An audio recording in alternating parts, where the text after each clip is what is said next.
राज्यसभा सांसद रामचंद्र जांगड़ा से हमारे सहयोगी वरुण गोयल ने खास बातचीत की। किसान आंदोलन पर अपनी बात रखते हुए सांसद रामचंद्र जांगड़ा ने कहा कि विपक्ष को देश हित में किसानों को गुमराह नहीं करना चाहिए। उम्मीद है जल्द ही बातचीत से समाधान निकलेगा।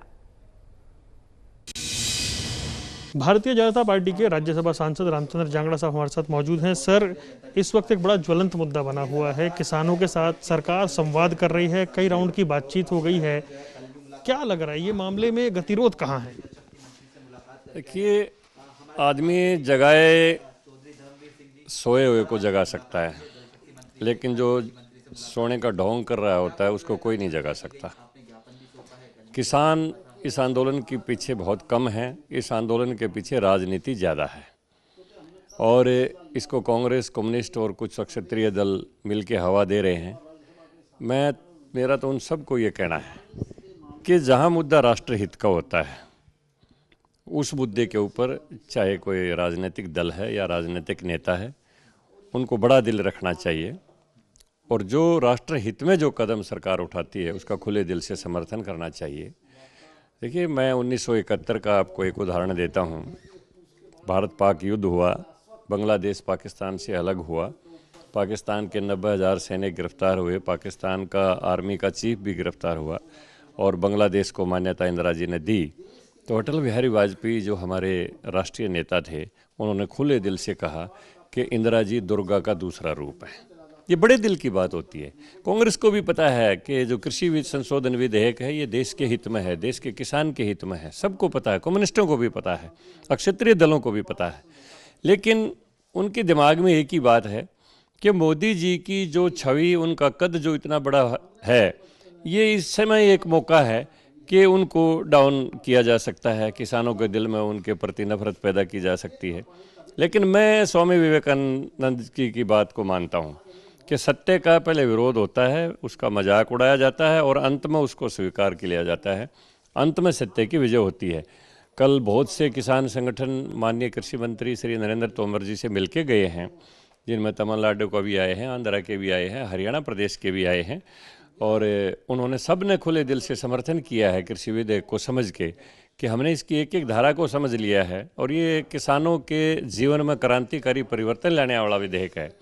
मोदी जी किसान को परंपरागत खेती से अलग करके और उसको प्रगतिशील खेती की तरफ ले जाना चाहते हैं।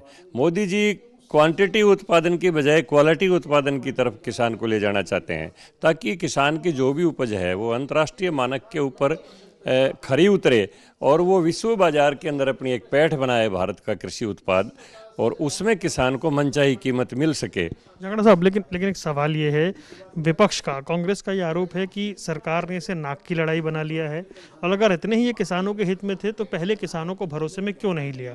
देखिए, कृषि वैज्ञानिकों के साथ पूरी चर्चा हुई है, एक एक धारा के ऊपर गहराई से चिंतन हुआ है और भारतीय किसान संघ ने इस किसान आंदोलन से अपने आप को अलग इसलिए कर लिया कि उन्होंने कह दिया कि इसमें कोई भी किसान के अहित की बात है ही नहीं, कि बाकायदा हर चीज़ के ऊपर गहराई से चिंतन होने के बाद ही ये विधेयक पास हुआ है।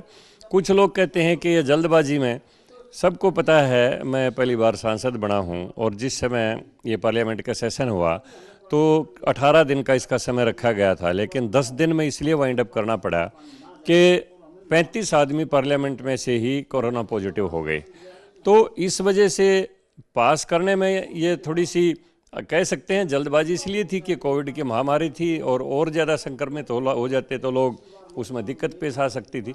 लेकिन जहाँ तक विधेयक के बनने से पहले की बात है, उसके ऊपर बाकायदा अच्छी तरह से सोच विचार करके कृषि वैज्ञानिकों से भी, कृषि विशेषज्ञों से भी सारी बातों के ऊपर विचार करके कि जीडीपी में किस तरह से किसान की उपज का ज़्यादा से ज़्यादा हिस्सा हो सकता है। और ये मैं एक बात कहता हूँ, जो एफपीओ की बात किसान कहते हैं, हमारे किसानों ने पहले एफपीओ खुद के बनाए हुए थे।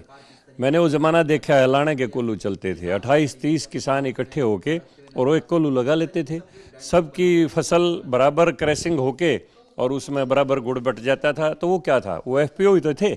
यही मोदी जी चाहते हैं कि आज जो कृषि का इतना बंटवारा हो गया, जोत इतनी छोटी होगी, वो आपस में मिलके एफपीओ बना के और अपनी प्रोडक्शन किसी भी कंपनी से कोई कांटेक्ट करके और अच्छी खेती कर सकें, बजाय कि परंपरागत खेती में उलझे रहें। आज लाखों टन अनाज इसी तरह देश का गोदामों में सड़ता रहे। देश के बजट का बहुत बड़ा हिस्सा जो नहरों पर लगना चाहिए, बिजली पर लगना चाहिए, सड़कों पर लगना चाहिए, वो गोदाम में हमें अनाज के रूप में सड़ता रहे। हम सरप्लस अनाज पैदा करने की बजाय एक क्वालिटी प्रोडक्ट करें, देश का पेट भी भरें और देश की जनता के स्वास्थ्य की भी चिंता करें और अपने आर्थिक हितों की भी चिंता करें। ये बराबर सारी चीज़ें प्रधानमंत्री जी के और सबके ध्यान में है। आखिरी सवाल जो आम जनमानस का सवाल है, ये गतिरोध कब खत्म होगा, आगे क्या होगा, परिस्थितियां कैसे बदलेंगी, डायलॉग कैसे आगे बढ़ेगा? देखिए, आज भी माननीय कृषि मंत्री जी ने बयान दिया है कि हमारे दरवाजे आज भी खुले हैं और कुछ किसान संगठनों से इस विषय में बातें भी हुई हैं और माहौल सकारात्मक है और हमें उम्मीद रखनी चाहिए कि बहुत जल्दी ये मसला सॉर्ट आउट हो जाएगा। और किसानों की समझ में ये बात आती जा रही है कि विपक्षी दल अपनी राजनीतिक रोटियां सेकने के लिए हमें भ्रमित किए हुए हैं।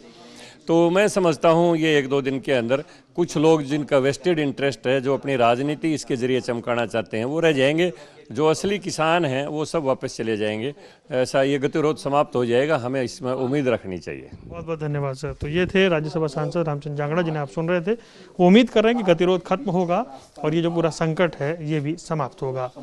कैमरामैन आदित्य पांडे के साथ वरुण गोयल, MS1 प्राइम, दिल्ली।